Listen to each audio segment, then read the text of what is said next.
I said that the law now builds in a social constructionist doctrine into the fabric of the law. That's not the same thing. Obviously the law regulates property rights and all of that, and to some degree those are social constructions, although not to the degree that she claims.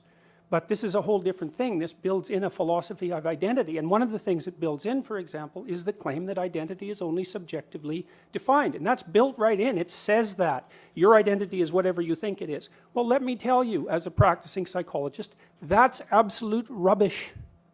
Your identity, look, when children are 2 years old, that's what they think. They think that their subjective reality is everything, and what you do is you socialize them between the ages of 2 and 4 to adopt an identity that's part of a cultural negotiation. It's like your identity is part of a cultural negotiation. It's partly the game you play and partly the game that I play with you, and I have to be a voluntary participant in that. And not only is it not subjectively defined, which detaches it entirely, by the way, from the underlying biological and the underlying objective reality, making any claim you want for your subjective identity valid. The other thing it does is it completely obliviates the idea that identity is actually a pragmatic entity. Like if you're a lawyer or a father or a mother, like an identity that has some solidity to it, say, well, for most lawyers anyways. So, sorry, I couldn't help it. We're used to it. Your identity is also a vehicle within which you travel through life, right? It's a set of tools, a set of pragmatic tools that you use to interact with the social and the natural world. It's not only your subjective whim. So, okay, and with regards to the science, it's like, really? You know, I can give you just one example, and I'll stop with this, and hopefully I can do it quickly. The idea of gender identity, which is only defined subjectively in the relevant law, has been studied intensively by personality psychologists such as myself. In fact, my lab has done some of the, I wouldn't say the most fundamental research on it, but you know, we're in the ballpark. Here's a little story. Okay, so the differences between personality between men and women are basically what constitutes gender identity insofar as it's not merely subjective. And one of the things that's happened is that as the Scandinavian countries have equalized their political and sociological landscape, the differences in identity between men and women have got larger, not smaller. Do you understand that? That's a refutation of the social constructionist claim. So what happens is that if you flatten out the landscape so that there are very few socioeconomic differences, say, or sociological differences in the treatment between men and women, what happens is the biological difference maximizes. It maximizes. Do you understand? That means men and women get more different, not more the same. And the thing about women in the audience, bloody hell, you should think about this, because don't you want to pursue the things that you're interested in?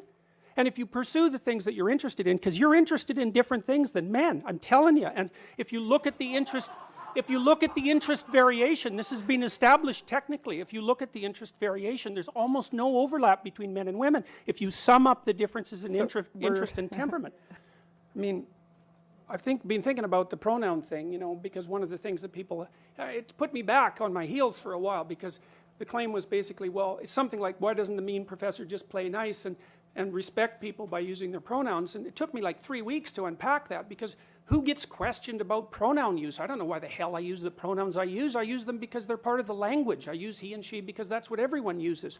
And so then I had to think about, well, why do we in fact use pronouns? And we use them in part for the same reason that we use other categories, and that's to simplify the world for functional purposes, roughly speaking. But then I was thinking, well, is the use of he and she a mark of respect? And the answer to that is, well, no, it's not a mark of respect. It can't be a mark of respect. What you call 4 billion people can't be a mark of respect, right? It's a mark of basic categorization. And so then the claim comes up, well, if someone wants you to use a particular pronoun, then you're disrespecting them if you don't. It's like, okay, let's think that through a bit. Well, that assumes that when I'm using he or she for people in normal parlance, that I'm actually indicating my respect for them. And that's not true. It's like, if I don't know you, I classify you generically, and basically I classify you in terms of how you present yourself publicly. I suppose that's your gender expression. And then I nail you with whatever pronoun seems to fit. It has nothing to do with respect. And besides that, you bloody well don't get to demand my respect. Why should you?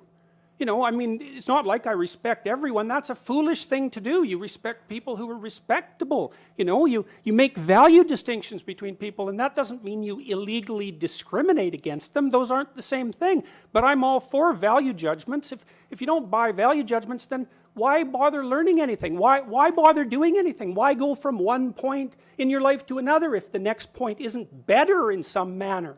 So don't tell me that I'm not respecting people when I don't use their gendered pronouns. And the other thing is, I don't buy this whole idea that the people who are putting this legislation forward are valid representatives of the trans community. That's what they say they are. We have mechanisms for deciding whether someone's a valid representative of a community, and that generally involves democratic voting. I've received at least 20 letters from transsexual people who are on my side, and by the way, 0 from others, believe it or not, who are perfectly happy with the idea of gendered pronouns. It's just they want to be the other one. Now, you can have a discussion about that, and there's lots of things to be said about it, but the idea that this community that's coming out and demanding these rights is somehow representative of this homogenous oppressed minority, I think is rubbish.